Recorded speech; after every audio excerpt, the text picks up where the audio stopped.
Καλησπέρα. Σήμερα βρισκόμαστε σε ένα φυσικοθεραπευτήριο, από τα καλύτερα της Ελλάδας θα έλεγα εγώ, και όχι, δεν είμαστε τραυματισμένοι. Η προπονητική τα τελευταία χρόνια έχει εξελιχθεί πάρα πολύ. Έχει εξελιχθεί γιατί έχουμε καταλάβει ότι η απόδοση δεν έχει να κάνει μόνο με τα χιλιόμετρα, με τον όγκο προπόνησης, αλλά έχει να κάνει κατά πολύ και με τα ατομικά χαρακτηριστικά του κάθε αθλητή. Περισσότερα θα μας αναλύσει ο Μάνος Καπερνάρος, φυσικοθεραπευτής και συνεργάτης της ομάδας μας. Καλησπέρα και από εμένα, εγώ είμαι ο Καπερνάρος Μάνος, συνεργάζομαι με τον Γιώργο περίπου από το 2018. Έχω αναλάβει τραυματίες, αλλά όχι και τραυματίες της ομάδας, δηλαδή πολλές φορές υπήρχαν αθλητές οι οποίοι θέλανε να δω το πάτημά τους, είχαν κάποια έλλειμματα στις επιδόσεις, θέλανε να παρατηρήσω ένα έλλειμμα που είχαν και έτσι καταφέρναμε να έχουμε βέλτιστα αποτελέσματα. Αυτό σταδιακά μας έβαλε και τους δύο σε μια διαδικασία να ασχολούμαστε πιο πολύ με λεπτομέρειες στους αθλητές και είδαμε ότι τα αποτελέσματα ήταν στην πράξη εφικτά, ήταν απτά στην πράξη, έχοντας αθλητές οι οποίοι εξελίσσονταν πιο καλά από ό,τι θα περιμέναμε ακόμα και στις επιδόσεις τους ή και στις ικανότητές τους να είναι πιο ανθεκτικοί σε τραυματισμούς. Πολύ σωστά, και θα έλεγα ότι αυτή η κατεύθυνση μας οδήγησε τα τελευταία χρόνια να κάνουμε και μια αξιολόγηση σε περιπτώσεις παύλα αθλητές που θεωρούμε ότι τη χρειάζονται. Με το που ξεκινάμε μια συνεργασία, να τους στέλνω σε σένα για να κάνεις μια πρώτη αξιολόγηση. Πάμε στην πρώτη δομημένη ερώτηση, η οποία είναι πού ξεκινάει και πού τελειώνει ο ρόλος του φυσικοθεραπευτή σε μια ομάδα. Κοίταξε, ένας φυσικοθεραπευτής σίγουρα σε μια ομάδα δεν είναι όταν γίνει το τραύμα, όπως το είπαμε και πριν από λίγο. Ο ρόλος είναι να μπορούμε να βλέπουμε τι μπορεί να συμβεί με έναν αθλητή πριν φτάσει να πέσει κάτω, πριν φτάσει να μην μπορεί να προπονηθεί. Οπότε η λογική είναι να υπάρχουμε πριν την επόμενη προπόνηση, ώστε να σε ενημερώσουμε εσένα που είσαι ο ενορχιστρωτής της προπόνησης, στο να κάνεις το βέλτιστο για τον κάθε έναν ανάλογα τις ικανότητες και τις δυνάμεις του. Οπότε ο ρόλος μας είναι και στο να αξιολογούμε και εμείς μαζί με εσένα το τι μπορεί να κάνει ο κάθε αθλητής ανά πάσα στιγμή, ώστε να προπονείται με ασφάλεια. Αυτό που κάνουμε ούτως ή άλλως αρκετές φορές είναι όταν βλέπω κάτι το οποίο με προβληματίζει να σε παίρνω τηλέφωνο ή να σου στέλνω κάποιο βίντεο και να σου λέω Μάνο, αυτός ο αθλητής χοροπηδάει πάρα πολύ, όταν κουράζεται λειτουργεί κάπως διαφορετικά, το πάτημά του δεν μου αρέσει και ούτω καθεξής. Εμένα αυτό με έχει βοηθήσει πάρα πολύ. Και με έχει βοηθήσει όχι μόνο να καταλάβω τους αθλητές, αλλά να καταλάβω και τη διαδικασία και το πώς θα εξελιχθεί. Ισχύει αυτό και είναι όντως σαν να προσπαθούμε να εκμεύσουμε κάθε λεπτομέρεια της ικανότητας του καθενός, ώστε να έχεις το καλύτερο αποτέλεσμα στην προπόνηση. Ένας ένας αθλητής ο οποίος έχει από τη φύση του μια θέση όπου ενεργοποιεί περισσότερους γλουτιαίους, μπορεί να σου είναι πιο ικανός να κάνει ένα αγώνισμα το οποίο απαιτεί τέτοια δύναμη, για παράδειγμα trail, ή ένας άλλος ο οποίος έχει ικανότητα, είναι πιο λεπτός, πιο γρήγορος, να σου κάνει κάτι το οποίο θα έχει περισσότερα αποστάσεις ή περισσότερα αντοχή. Αυτά βέβαια τα κρίνεις εσύ καλύτερα από εμένα, αλλά η δικιά μας θέση είναι όντως να μιλάμε στις 11-11.30 το βράδυ και να προσπαθούμε να βρίσκουμε τον κάθε έναν, την κάθε μία του ικανότητα, είτε προτέρημα αυτό είναι είτε μειονέκτημα είναι αυτό, ώστε την επόμενη μέρα, πραγματικά την επόμενη μέρα, να έχει ένα καινούριο προπονητικό πλάνο. Αυτό που έχουμε δει βέβαια μέσα στα χρόνια, και η αλήθεια είναι ότι το έχεις βρει εσύ περισσότερο και με έβαλες στη διαδικασία να το σκεφτώ, είναι ότι πολλές φορές κάτι το οποίο θεωρείται αδυναμία, μέσα στα χρόνια ο αθλητής μαθαίνει να το χρησιμοποιεί προς όφελός του. Όπως ένας αθλητής ο οποίος έχει λόρδωση και αναπτύσσει πιο δυνατούς γλουτούς και οπίσθια κινητική αλυσίδα και καταφέρνει να το χρησιμοποιήσει προς όφελός του και να βγάλει υπεραποστάσεις. Αυτό ισχύει απόλυτα και για εμένα που είμαι και εκτός από τους αθλητές και κάποιος που ασχολείται και με ασθενείς, κάνουμε και πιο γερούς ανθρώπους, να μπορούν να έχουν καλύτερη ποιότητα ζωής στην πράξη, να μπορούν να λειτουργούν χωρίς φόβο και να μπορούν να καταφέρουν πράγματα τα οποία δεν μπορούσαν μέχρι πριν. Και θυμάμαι χαρακτηριστικά τη συζήτηση που είχαμε πριν 1,5 χρόνο, όταν σου είπα να αλλάξουμε το κινητικό μοτίβο, να βελτιώσουμε κάποια πράγματα σε μένα και μου είπες Γιώργο, με αυτό το κινητικό μοτίβο έφτασες μέχρι εδώ και ίσως είναι καλύτερα να βελτιώσουμε αυτό το κινητικό μοτίβο και όχι να το αλλάξουμε. Και αυτή είναι και η απόλυτη αλήθεια. Ο ρόλος του φυσικοθεραπευτή στο κάτω-κάτω δεν είναι να σου αλλάξω απαραίτητα την προπόνηση, είναι να σου εξηγήσω με ποιον τρόπο μπορείς να εκμεταλλευτείς την ικανότητα του κάθε ανθρώπου. Οπότε και έτσι πορευόμαστε και σε σένα βέβαια, αλλά και όσον αφορά τους αθλητές της ομάδας. Λοιπόν, θα περάσουμε στη δεύτερη ερώτηση. Πριν περάσουμε στη δεύτερη ερώτηση όμως, θέλω να σου πω κάτι, ότι νομίζω ότι ξέρω όλες τις απαντήσεις. Δηλαδή, κάνοντας την ερώτηση, νομίζω ότι ξέρω ότι θα μου απαντήσεις. Παρ' όλα αυτά θα την κάνω και θα εκπλαγώ αν απαντήσει κάτι διαφορετικό. Παρακαλώ. Όταν υπάρχει ένας αθλητής με ενοχλήσεις, Ναι. ποιος αποφασίζει τι θα γίνει? Μαζί, εγώ θα απαντήσω. Θα κάνουμε τη συζήτηση στον 11 η ώρα το βράδυ, που έχουμε συνηθίσει να κάνουμε. Όταν τελειώνουμε ουσιαστικά. Και έχει να κάνει βέβαια και, ναι, όταν τελειώνουμε απ' όλα, γιατί δεν προλαβαίνεις και εμείς τη ρουτίνα. Αλλά έχει να κάνει ο ιστός του αθλητή, δηλαδή πραγματικά τι πρόβλημα έχει, θα του κοπεί ο τένοντας. Άμα θα του κοπεί εκεί, παιδιά, είναι κόκκινη σημαία, δεν θα επιτρέψουμε και νομίζω και εσύ θα το έχεις καταλάβει ότι δεν θα πάει παρακάτω. Αλλά όταν μιλάμε για κάτι το οποίο τον αφήνει να προπονείται, ίσως με προσαρμογές, εκεί έχουμε να κάνουμε πόσο σημαντικός είναι ο στόχος του αθλητή εκείνη την περίοδο. Άρα, αν ο αγώνας που έχει είναι σε 2 εβδομάδες και θέλει οπωσδήποτε να συμμετέχει και το τραύμα του είναι τέτοιο το οποίο, ο πόνος που προκύπτει, όχι το τραύμα, που δεν είναι κάτι το οποίο θα του έχει κόστος, ή αν έχει το όποιο κόστος θα είναι κάτι το οποίο θα είναι βατό χωρίς να μείνει πολύ καιρό εκτός προπονήσεων μετά, αν χρειαστεί να το αποκαταστήσουμε, και θα δώσουμε το OK να πάει να τρέξει. Αν όμως είναι κάτι το οποίο είναι επικίνδυνο, θα πρέπει να σταματήσει, ίσως και να μην λάβει μέρος σε έναν αγώνα, γιατί φυσικά αυτό έχει να κάνει με την υγεία του και ξεπερνάει τους στόχους και του αθλήματος, αλλά και τις δικές του ίσως πεποιθήσεις ότι εγώ πρέπει να πάω. Εκεί πρέπει να το σταματήσουμε. Πολύ σωστά. Εμένα αυτό που με τράβηξε περισσότερο στη συνεργασία μου μαζί σου είναι το ότι όλα το δουλεύαμε αναπερίπτωση και αναπερίσταση. Δηλαδή, δεν είναι μόνο τι τραυματισμό έχει ο αθλητής, είναι να εξετάσουμε περισσότερα πράγματα πάνω στην περίπτωσή του. Παλαιότερα υπήρχαν 2 απαντήσεις σε κάθε τραυματισμό, σε κάθε ενόχληση. Η μία ήταν βάλε πάγο και η άλλη ήταν ξεκουράσου. Και εμείς έχουμε καταφέρει, και πιστεύω αυτό γίνεται και σε άλλες ομάδες, σε άλλους φυσικοθεραπευτές, Βέβαια. να μην είναι μόνο αυτή η απάντηση, βάλε πάγο, ξεκουράσου. Όχι, όχι. Αυτό είναι και η εύκολη λύση. Το να αφήσει έναν άνθρωπο εκτός χωρίς να εκτίθεται στο φορτίο του, είτε αυτό είναι φορτίο καθημερινής ζωής, είτε είναι αυτό φορτίο προπόνησης, είναι σαν να τον βάζεις σε μια τεχνητή γυάλα, όπου τον προστατεύεις από τα πάντα και τον αφήνεις ακίνητο να επουλώνεται. Μάλιστα, αυτό είναι και ενάντια στη διαδικασία επούλωσης των τραυματισμών σήμερα, όπου η νούμερο 1 στρατηγική αποκατάσταση είναι στη σταδιακή φόρτιση. Μπράβο. Δηλαδή, για να γίνει η αναδόμηση του ιστού που πάσχει, δεν είναι το να αφήνεις παγωμένο χωρίς να χρησιμοποιείται μηχανικά, είναι ότι τον χρησιμοποιείς τόσο όσο. Θυμάμαι χαρακτηριστικά το παράδειγμα που μου έχεις πει για τους τένοντες. Ακριβώς. Ότι θέλεις να μας το πεις? Είναι ότι όταν έχεις έναν τένοντα ο οποίος έχει κοπεί έστω εν μέρη, πες ότι έχουμε μια μερική ρήξη σε έναν τένοντα, ο οργανισμός προσπαθεί να τον επουλώσει, φέρνοντας λοιπόν ίνες κολαγόνου στην περιοχή. Αυτές οι ίνες, προκειμένου να ευθυγραμμιστούν και να έρθουν κάθετα στον τένοντα ώστε να έχουν ανοχές, να έχει φορτίο, γιατί ο τένοντας είναι δομημένος με τέτοιες ίνες. Μάλιστα τον παρομοιάζω τακτικά με ένα πακέτο σπαγκέτι, αν θυμάσαι, που λέω ότι σου σπάσαν μερικά από τα ζυμαρικά σου και τώρα θα έρθει ο οργανισμός, θα φέρει φιδέ. Το λέω έτσι. Οπότε το φιδέ, αν το τραβήξεις, καταστράφηκε. Αλλά σε προκαλώ να πάρεις τη σπαγκέτι νούμερο 10 και να τραβάς με δύναμη να μου θα σπάσει. Οπότε γι' αυτό βάζω αυτό το παράδειγμα.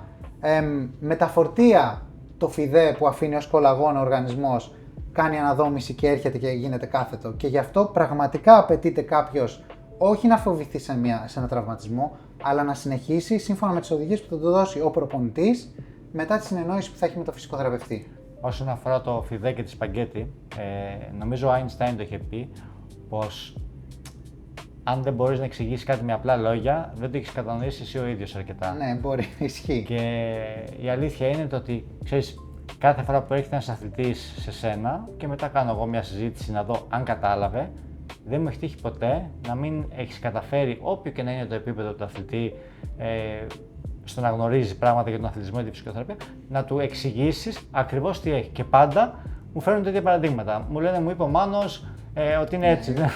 Ξέρεις, πρέπει να μιλάς με τη γλώσσα του κόσμου με απλά λόγια και όχι να τα φέρνεις όλα επιστημονικά. Η φανφάρα και το να του εξηγώ απλά λόγια, απλά θα φύγει από εδώ με πολλά ερωτηματικά ότι τι μου είπε τώρα αυτός, ενώ τα μαγαρόνια δεν τα ξεχάσει με τίποτα. Λοιπόν, τι σημαίνει πραγματικά πρόληψη? Μπορούμε να προβλέψουμε έναν τραυματισμό? ουσιαστικά δεν γίνεται να κάνουμε πρόληψη. Δεν υπάρχει μαγικός συνδυασμός, δεν υπάρχει μαγικός τρόπος και να σας πω και κάτι δηλαδή και σε σένα και στον κόσμο που μας βλέπει. Αν υπήρχε ένας τρόπος να γίνει πρόληψη, πραγματικά στις ομάδες εκατομμυρίων, στην Μπαρσελόνα, στην Ρεάλ Μαδρίτης, δεν θα υπήρχε φυσικοθεραπευτής και δεν θα υπήρχε τραυματισμός. Όμως δυστυχώς και εκεί χάνονται εκατομμύρια, μένουν αθλητές εκτός αγώνων για καιρό μετά από μια κάκωση, παρά όλη την αξιολόγηση που γίνεται και όλα τα τεστ και τους ελέγχους που κάνουν εκεί σε υπερβολικό βαθμό. Καμία σχέση με αυτά που μπορούμε να παρέχουμε εμείς εδώ στον κόσμο. Παρ' όλα αυτά, αυτό που μπορούμε να κάνουμε και το κάνουμε και εμείς και αυτό είναι που προσπαθούμε, είναι να μπορούμε να δούμε τις δυνατότητες κάθε ανθρώπου πριν φτάσει να τραυματιστεί, να έχουμε πάρει ένα ιστορικό, να ξέρουμε πού υπερτερεί, πού χάνει κάποιος, πού μπορεί να βγάλει μια κάκωση, να έχουμε σημαντικότερο ίσως όλων όσον αφορά την πρόληψη, πού έχει ξανατραυματιστεί, okay. Και αναγνωρίζοντας έτσι τις αδυναμίες και τις ικανότητές του, να προσπαθήσουμε να του δώσουμε έργο ενδυνάμωσης σε εμείς όπου τους αναγνωρίζουμε ότι έχουν πρόβλημα, αδυναμία όχι πρόβλημα, ώστε να μην προκύψει. Στο κάτω-κάτω η ενδυνάμωση δείχνει να μπορεί να μειώσει τους τραυματισμούς πραγματικά στο μίσο. Άρα, αν υπάρχει μια μαγική συνταγή, είναι η ενδυνάμωση. Και δεν μιλάω ενδυνάμωση, απλά κάνει μια ασκησούλα, όπως συνηθίζουμε στο δικό μας κλάδο, γιατί οι φυσικοθεραπευτές σε έναν άνθρωπο που έρχεται ως ασθενής θα του δώσουμε μια ασκησούλα. Μιλάμε ενδυνάμωση όπου θα την κάνεις δομημένα εσύ μετά από τη σύσταση που θα πάρεις από εμένα ή από εμάς, σαν κλάδο, ενώ τους φυσικοθεραπευτές. Αυτό που λέω εγώ είναι ότι η ενδυνάμωση χωρίζεται σε τρία μέρη τουλάχιστον. Η γενική ενδυνάμωση, η ενδυνάμωση την οποία δίνει ο προπονητής ανάλογα τον αθλητή και το αγώνισμα και η ενδυνάμωση σε μικρότερες μυϊκές ομάδες που δίνει ο φυσικοθεραπευτής, η οποία μπορεί να είναι 10-15 λεπτά την ημέρα χωρίς κάποιο μεγάλο κόστος. Έτσι, κοίταξε, εσύ ως προπονητής και γενικά ο προπονητής μπορεί να δει τη μεγάλη εικόνα. Μπορείς να δεις τον αθλητή σου να τρέχει, μπορείς να δεις τις επιδόσεις του. Εγώ μπορώ να δω τη μικρή εικόνα, δηλαδή θα έρθει εδώ και θα δω το ένα γαστροκνήμιο σε σχέση με τον άλλον. Θα δω την ικανότητά του να ισορροπεί το ένα κάτω άκρο σε σχέση με το άλλο. Ή μπορεί να κρίνω αν η σχολίωση που φυσιολογικά έχει ταιριάζει με τις κακώσεις που εμφανίζει. Αν εμφανίζει στο παρελθόν κακώσεις.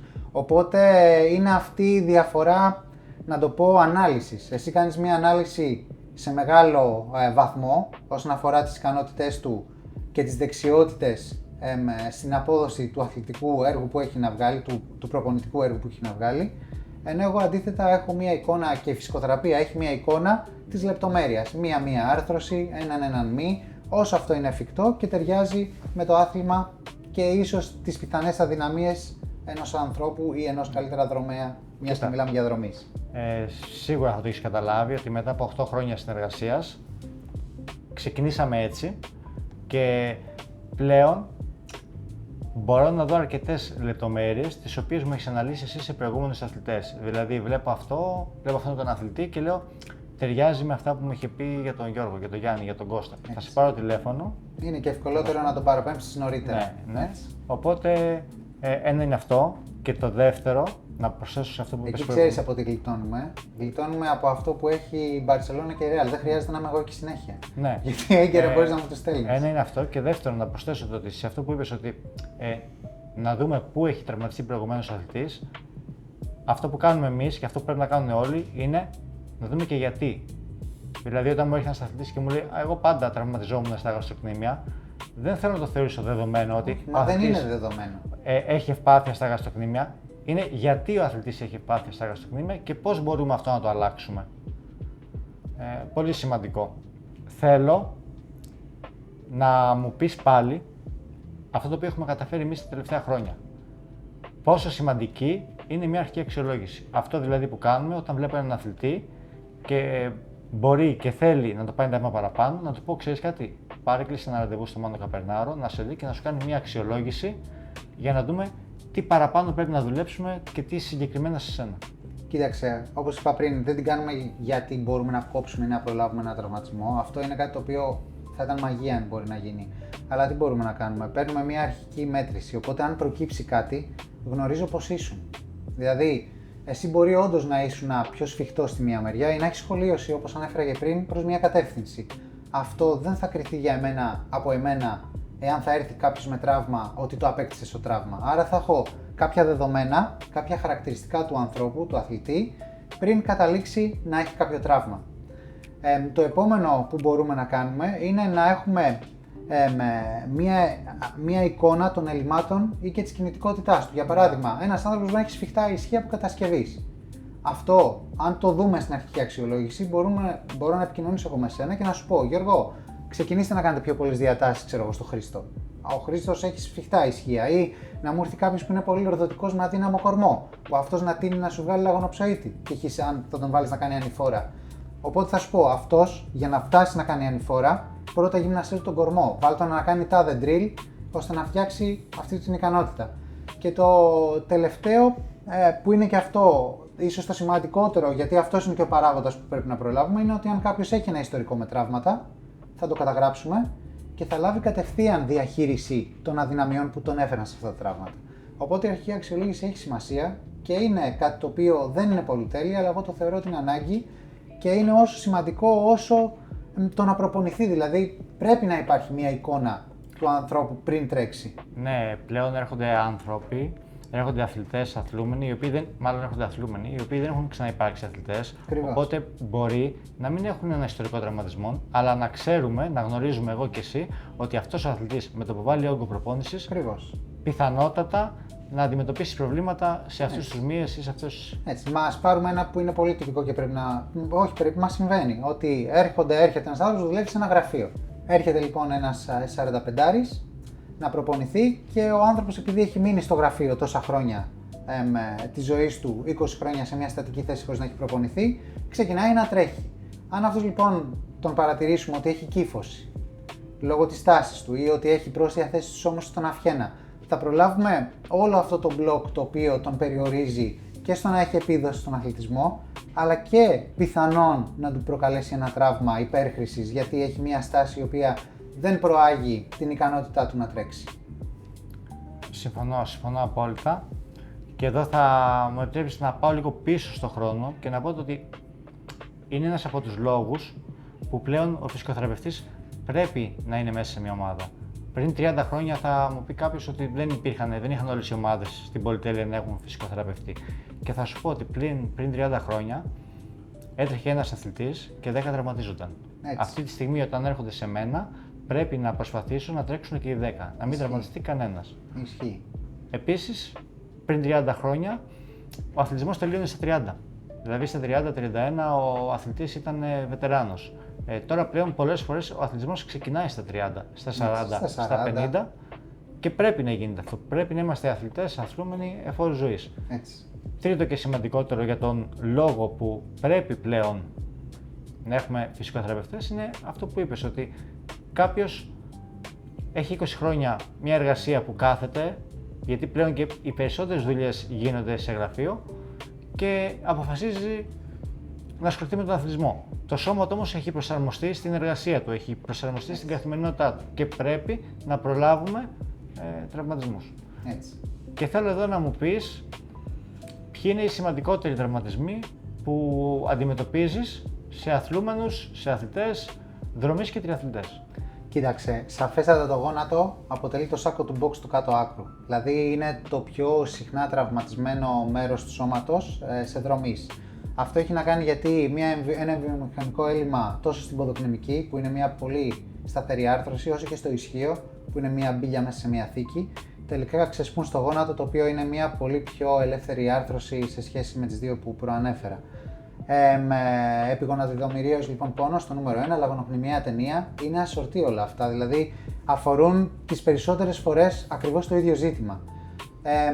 Μετά ο αχίλιος πάρα πολύ στους δρομείς είναι ένα ζήτημα.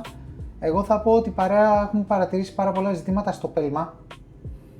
Έχουμε πάρα πολλούς αθλητές με επαγγελματίες από νευροσίτιδες, παρότι αυτά δεν είναι τα στατιστικά που βγαίνουν παγκοσμίως. Μεταταρσαλγίες, πάρα πολύ να μας κόβουν από την προπόνηση και να έχουμε και δυσκολία να επανενταχθούν, γιατί εκεί είναι και πολύ βραδία η ικανότητα της δομής να επουλωθεί. Και έπειτα θεωρώ ότι έχουμε αντιμετωπίσει πιο τυπικά, όπως είναι οι οσφιαλγίες, λόγω αυτών που είπαμε, γιατί τυχαίνουν να είναι μεγάλοι άνθρωποι οι οποίοι θέλουν να ξεκινήσουν την προπόνηση. Αντίθετα, σε νεότερους παρατηρούμε ότι έχουμε περισσότερο θέματα υπέρχρησης, όπως είναι τη λαγονοψοίτη ή νομίζω και εκεί σε οσφιαλγία θα πάμε, αλλά με άλλο τρόπο. Δηλαδή, εκεί σου βγάζουν περισσότερο κακώσεις σε δίσκους ένας νεότερος που θα μπει πολύ έντονα. Π.χ. θα θέλει να δώσει κατευθείαν όλο τον εαυτό για να καταφέρνει καλές επιδόσεις πολύ πολύ νωρίς στην καριέρα του. Δύο παρενθέσεις θέλω να βάλουμε εδώ πέρα και να μου πεις τη γνώμη σου. Πρώτον, σε όλα αυτά που μου είπες, πόσο σημαντική είναι η ενδυνάμωση της ποδοκνημικής, που είναι το πρώτο μέρος του σώματος που έρχεται σε επαφή με το έδαφος. Η ποδοκνημική σαφέστατα δεν είναι ένα κινητό μέρος του σώματός μας. Όπως έχει το χέρι μας ικανότητα να προσαρμόζεται, να πιάνει αντικείμενα και να κάνει κινήσεις, είναι αντίστοιχα ικανό και το πέλμα. Έχουμε πάρα πολλούς μύες, τους οποίους ούτε καν τις γνωρίζουμε. Και γι' αυτό και η προσπάθεια όταν έρχεται κάποιος τραυματισμένος στο πέλμα δεν είναι απλά να του κάνουμε μια θεραπεία να ξαναπάρει τα καλά του τα παπούτσια και να πάει να τρέξει, ούτε να του δώσουμε ένα ζευγάρι πάτους να τους βάζει όλα τα παπούτσια και να είναι ικανός, αλλά να τον εκπαιδεύσουμε να το χρησιμοποιεί.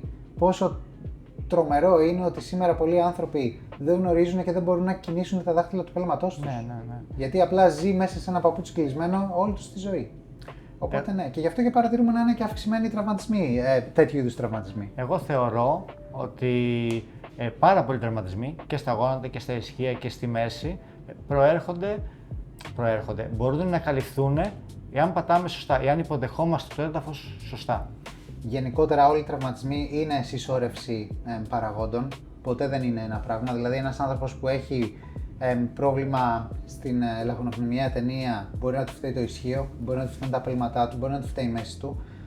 Μπορεί να του φταίει ότι τα έχει όλα αυτά αλλά αύξησε πολύ γρήγορα τον όγκο προπόνησης, ή μπορεί να του φταίει ότι την τελευταία εβδομάδα δεν έφαγε το φαγητό που έπρεπε για να προπονηθεί και να είναι αποδοτικός. Οπότε βλέπουμε σίγουρα μπαίνουν και άλλα ζητήματα μέσα στη συζήτηση, όπως είναι και η διατροφή, αν κοιμήθηκε επαρκώς.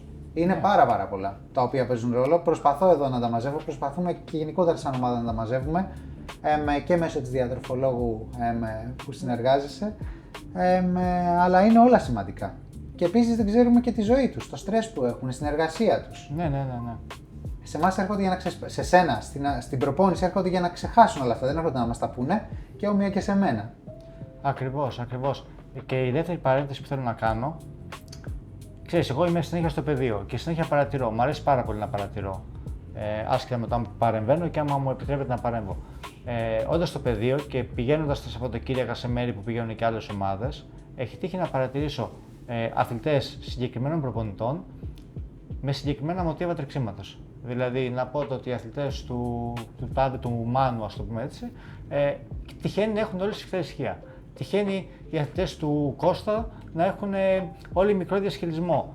Και έχω καταλήξει ότι έχει να κάνει με το μοτίβο προπόνησης που ακολουθεί ο κάθε προπονητής. Και όταν αυτό είναι μονόπλευρο και μονοδιάστατο, τείνει τους αθλητές να προσαρμοστούν στη συγκεκριμένη κίνηση, γιατί το σώμα μας έχει την ικανότητα να προσαρμόζεται. Και όταν πρέπει να βγάλει ένα έργο, θα προσαρμοστεί και θα θυσιάσει τα πάντα ώστε να το βγάλει.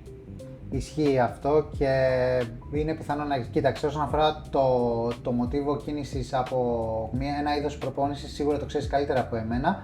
Αυτό που εγώ μπορώ να πω είναι ότι έχουμε δεδομένα ότι ακόμα και μία ώρα επαναλαμβανόμενων κινήσεων μπορεί να προσαρμόσει το σώμα, πόσο μάλλον ίσως μία σύσταση ειδικής προπόνησης ή ίσως μίας ομάδας. Αλλά και παρέα που το έχουμε παρατηρήσει σε σχέση με το ποιος και πώς, ποια άσκηση και πόσο να τη δώσουμε, είναι τελείως εξατομικευμένα. Ακριβώς. Δεν μπορείς να είσαι κάθετος για τίποτα. Και να σου πω και κάτι που παρατήρησα χτες. Όχι παρατήρησα, το έχω παρατηρήσει, απλά το σκέφτηκα χτες. Όταν ήρθε ένας αθλητής από αρκετά μακριά για να βελτιώσουμε το κινητικό μοτίβο του και τον έβαλα να κάνουμε κάποιες ανηφόρες με μικρή κλίση. Και στις 6 ανηφόρες τον σταμάτησα και του είπα αυτό ακριβώς, ότι ξέρεις κάτι, θα σταματήσουμε εδώ γιατί άμα κάνουμε κι άλλες θα αρχίσει να κουράζεσαι, θα αλλάξει το τρέξιμό σου και δεν θέλω να συμβεί αυτό. Θέλω να κρατήσει το σώμα σου το σωστό τρέξιμο που πήγε στις 6 ανηφόρες. Ήρθε δηλαδή από αρκετά μακριά, έκανε πάνω από μία ώρα για να έρθει στην Αθήνα για να κάνει 6 ανηφόρες 80 μέτρων. Και όμως θεωρώ ότι η αξία ήταν τεράστια.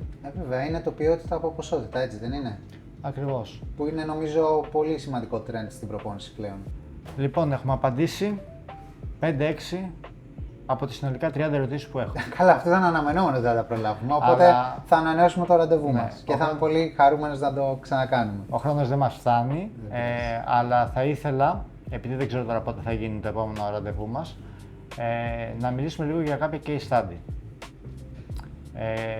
Ένα από τα πράγματα που κάναμε πέρσι ήταν να αναλάβουμε κάποιους αθλητές, οι οποίοι για τους μεγάλους αγώνες είναι τεράστιο και το χρηματικό κόστος που έχει ένας αθλητής για διατροφή, συμπληρώματα, προπονητικές υπηρεσίες, φυσικοθεραπείες. Οπότε φτιάξαμε μια χορηγική, ας το πούμε έτσι, συμφωνία με εσένα και την Εφη, τη διατροφολόγο μας, να αναλάβεις κάποιους αθλητές, χωρίς κόστος για αυτούς.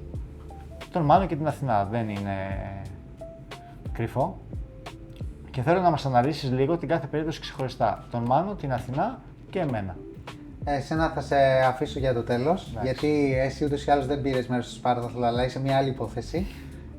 Ο Μάνος, εξαιρετικός αθλητής, νομίζω πιο πειθαρχημένος από στρατιώτης.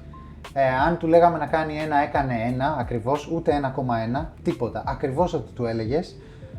Στην πορεία των προπονήσεων μας είχε βγάλει, αν θυμάσαι, ένα πόνο σαν θλάση στις γάμπες και του είχα εντοπίσει εγώ από την αρχή ότι έχει μια ευαισθησία στη μέση, ότι στη μία πλευρά του, δεν θυμάμαι τώρα ποιο από τα δύο κάτω άκρα, είχε μια αίσθηση τάσης από τον εύρο της μέσης χωρίς να το γνώριζε καν ο ίδιος.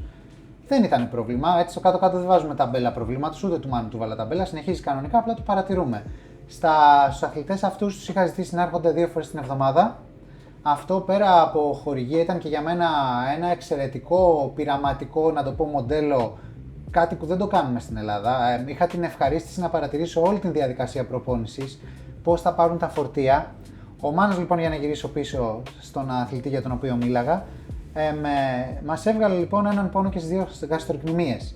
Εντοπίζοντας λοιπόν την τάση που είχε από τη μέση, κάναμε πολύ λίγες ασκήσεις για τη μέση, που δεν θεωρώ ότι αυτό ήταν το κρίσιμο, όμως μπορεί να προλάβαμε κάτι, μιας και ο Μάνος τερμάτισε εξαιρετικά στο Σπάρταθλο, σε πολύ καλή θέση για πρώτη φορά που πήρε μέρος. Αλλά του είχαμε προσθέσει ασκήσεις για τους μυς του πρόστιου διαμερίσματος, για τη ραχαία κάμψη της ποδοκνημικής. Αμέσως βελτιώθηκε, δεν είχε καμία πλέον ενόχληση. Εντάξει, είχαμε και κάποιες παθητικές τεχνικές, κάποιες τεχνικές αναχέτησης του μη, κάποιες ειδικές διατάσεις που προλάβαμε να τις κάνουμε πολύ πολύ έγκαιρα πριν αυτό γίνει θλάση και χωρίς κανένα έλλειμμα πήρε μέρος στο Σπάρταθλο και πήγε και εξαιρετικά. Η Αθηνά ήταν μια άλλη υπόθεση, ένας άνθρωπος πολύ πιεσμένος από την καθημερινότητα και σε μια ένταση και ψυχικά, γιατί η ρουτίνα της ήταν πολύ έντονη, δεν είχε την πειθαρχία του Μάνου, παρόλα αυτά εξαιρετική και πολύ ταλαντούχα. Η Αθηνά είχε ένα ιστορικό πρωτετραετίας, πενταετίας, μια πολύ ισχυρή εσφιαλγία, όπου την είχε βγάλει εκτός για αρκετό καιρό και δεν έπρεπε και να μπει, ήταν φλεγμονώδης τότε. Την Αθηνά την προλάβαμε, έβγαζε την αδυναμία όσο αυξανόταν ο προπονητικός όγκος, δεν είχε κανένα πρόβλημα στην διαδικασία των προπονήσεων, άσχετα ζητήματα, είχε κάνει ένα διάστρεμα, αν θυμάστε, στη διαδικασία, δηλαδή κάτι τελείως άσχετο και μη αναμενόμενο, το έπαθε στον τρόπο ζωής στην καθημερινότητά της. Το οποίο όμως αντιμετωπίσαμε. Δεν σταμάτησε καν τις προπονήσεις, αν θυμάσαι καθόλου. Ναι. Κάναμε αυτά που έπρεπε, δεν την επηρέασε πουθενά. Ωραία, μπορεί να μην τελείωσε το Σπάρταθλο πάλι για άλλα αίτια, που ίσως να είχαν να κάνουν περισσότερα με την ψυχολογία της παρά με την ικανότητά της, αλλά τα πήγε και εκείνη για τα δικά της δεδομένα εξαιρετικά. Τώρα, όσον αφορά εσένα, μας είχες έρθει μετά από πλειάδα αγώνων με πολύ πολύ σφιχτά ισχύα. Μας πήρε 1,5 με 2 μήνες να καταφέρουμε να αποκτήσεις κινητικότητα και να μπορείς να ξαναπροπονηθείς. Όταν ήρθες σε εμάς να σε αναλάβουμε, γιατί είσαι και ο τελευταίος που έρχεται. Οι αθλητές σου έρχονται πρώτοι, εσύ ήρθες τελευταίος. Ήσουν σε πολύ άσχημη κατάσταση, να μην μπορείς να προπονηθείς. 1,5-2 μήνες μας πήρε απλά για να σε επαναφέρουμε σε ικανότητα να κάνεις έστω τρέξιμο. Έφτασες να είσαι καλά σε 2,5-3 μήνες και συζητάγαμε ποιος αγώνας ήταν τότε που ήθελες να πάρεις μέρος. Δεν θυμάμαι καθόλου να σου πω. Και το συζητάγαμε. Όμως, παρότι μπορούσαμε να φορτώσουμε, αποφάσισαμε μαζί να μην μπεις. Ο αγώνας ήταν ασήμαντος, να γι' αυτό και δεν τον θυμάσαι. Ναι. Οπότε η επιλογή ήταν σόφρον. Ήταν μην μπας, άστο. Καλύτερα να εξελιχθείς στην προπόνησή σου και να είσαι έτοιμος αργότερα να αποδώσεις όπως θες, παρά να βιαστούμε, να κάνουμε κάτι στο πόδι, απλά για να πάρεις μέρος σε έναν ασήμαντο αγώνα, με κίνδυνο να ξαναπάμε πίσω τους 3 μήνες της προσπάθειάς μας. Ασήμαντος, να πούμε το ότι για τους στόχους μου. Για τους στόχους σου ασήμαντος. Προφανώς, ναι, γιατί ξέρεις, εμείς θυμάμαι κάθε αγώνα.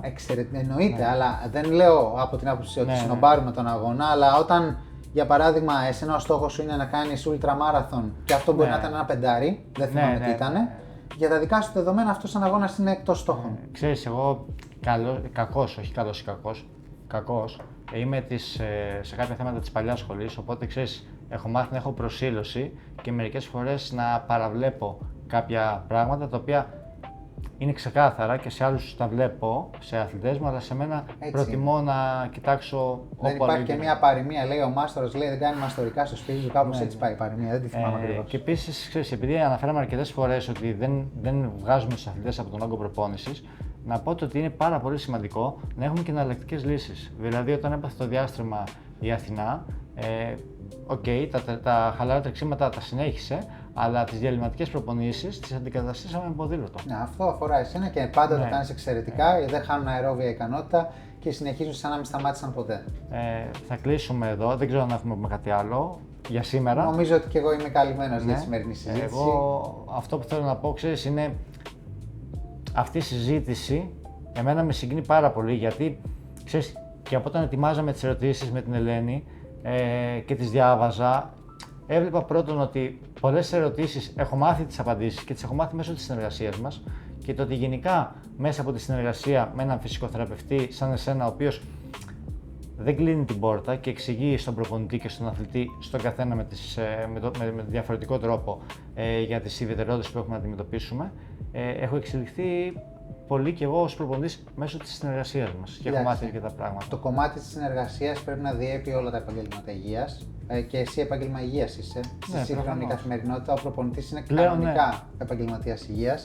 Η διεπιστημονικότητα είναι τρομερά σημαντική. Δεν γίνεται να προσπαθείς να επικοινωνήσεις με έναν προπονητή και να μην σου μιλάει, δεν γίνεται να προσπαθείς να επικοινωνήσεις με έναν γιατρό και να μην σου μιλάει. Όλοι μαζί είμαστε για το καλό του ασθενή, του ανθρώπου και του αθλητή. Οπότε εμένα δεν έγινε γιατί σε συμπάθησα, έγινε γιατί έτσι θεωρώ ότι είναι το σωστό. Και χαίρομαι να συνεχίζω έτσι την προσπάθειά μας, ώστε να βγάζουμε αθλητές οι οποίοι να μπορούν να ανταπεξέρχονται και ανθρώπους που να μπορούν να ζουν χαρούμενοι και ικανοποιημένοι χωρίς προβλήματα. Και εμείς να είμαστε εδώ πυροσβεστικά, όχι ως σχέση γαλουχίας. Να μην έρχονται εδώ γιατί για πάντα έλα, αλλά έλα αν χρειαστεί κάτι που δεν στο έμαθα επαρκώς, κάτι που δεν σε κατάφερα να σε βοηθήσω επαρκώς την πρώτη φορά. Το τελευταίο πράγμα που θέλω να πω πριν κλείσουμε είναι να αναφέρω πόσες δεκάδες φορές έρχονται οι αθλητές εδώ και τους δίνει σας αξιολόγιο και πραγματικά τους λέω ότι αν δεν χρειάζεται να κάνεις επισκέψεις στο Μάνο, θα σου το πει ο ίδιος να μην κάνεις και πολλές φορές κάνει ο άλλος μια επίσκεψη και του δίνεις ένα αξιολόγιο και κατά τη μια επικοινωνία τηλεφωνική χωρίς χρέωση. Απλά και μόνο για να. Είπε τώρα. Δηλαδή αυτό είναι δεδομένο για να μπορούμε να συνεργαστούμε. Δεν είναι θέμα εκμετάλλευσης. Θα σου πω, δυστυχώς δεν είναι δεδομένο γιατί έχουμε μάθει, ξέρεις, να χρεώνουμε τα πάντα. Εντάξει. Σίγουρα η θεραπευτική προπόνηση για να είναι θεραπευτική χρειάζεται να είναι με παρουσία του θεραπευτή αλλά και με τον προπονητή, με τις ασκήσεις, νομίζω ότι θα πάνε εξαιρετικά. Λοιπόν, ευχαριστούμε πολύ. Να είσαι καλά Γιώργο μου. Θα τα ξαναπούμε. Ας κάνουμε και μια χειραψία για την κάμερα, Έτσι. Για μένα αυτό το vidcast, αυτή η συζήτηση είχε να κάνει περισσότερο με την προσωπική γνωριμία, περισσότερο με την εξέλιξη που έχουμε αποκτήσει και οι δύο, και εγώ και ο Μάνος, μέσα από αυτή τη συνεργασία και το τι μπορούμε να προσφέρουμε και οι δύο μαζί στους αθλητές και αυτό ήθελα να μεταδώσουμε. Ήθελα να μεταδώσουμε το πώς με μια συνεργασία εξελίσσονται και οι δύο πλευρές με απότερο σκοπό και στόχο να κερδίσει ο αθλητής και όχι ο προπονητής, όχι ο φυσικοθεραπευτής. Ευχαριστούμε πολύ που το παρακολουθήσατε και σας έχουμε και δεύτερο μέρος προφανώς.